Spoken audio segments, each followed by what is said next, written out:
అయితే కన్స్ట్రక్షన్ అయితే చేయడం జరిగింది. ఇప్పుడు మీరు చూస్తున్నారు కదా, ఇది ఈ రోడ్డు మెయిన్ రోడ్డు. అక్కడ చూస్తున్నారు ఆ మెయిన్ రోడ్డు కే కోటపాడు నుంచి ఆనందపురం వెళ్ళే మెయిన్ రోడ్డు అనమాట. ఈ రోడ్డు కంప్లీట్గా వనుమవారి కళలకి ఫుల్ఫిల్గా ఎంతో లాభదాయకం ఉపయోగపడుతుందని అయితే ఈ రోడ్డు అయితే కన్స్ట్రక్షన్ అయితే చేయడం జరిగింది. ఫుల్ఫిల్గా కలబట్టి చేసి రోడ్డు చేసి ఫెన్సింగ్ చేసి అయితే ఇవ్వడం జరిగింది.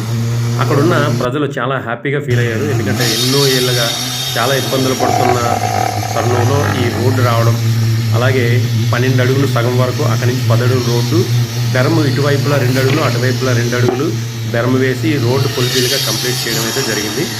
ఇప్పుడు ఇది చేయడానికి కారణం ఏంటంటే మన విలేజ్ని మనమే డెవలప్మెంట్ చేసుకోవాలి. అది ఎలా చేసుకోవాలనేది అంటే ఇప్పుడు ఎక్కడి నుంచి వచ్చినా, అందుకే నా ఊరు నా దేశం అనే ఒక నినాదంతో మన విలేజ్ని మనం డెవలప్మెంట్ చేసుకుంటే ఆటోమేటిక్గా మనం దేశాన్ని మనం అప్డేటెడ్గా డెవలప్మెంట్ చేసుకోవచ్చు అనే ఒక నిదానంతో చేయడం జరిగింది. జై హింద్.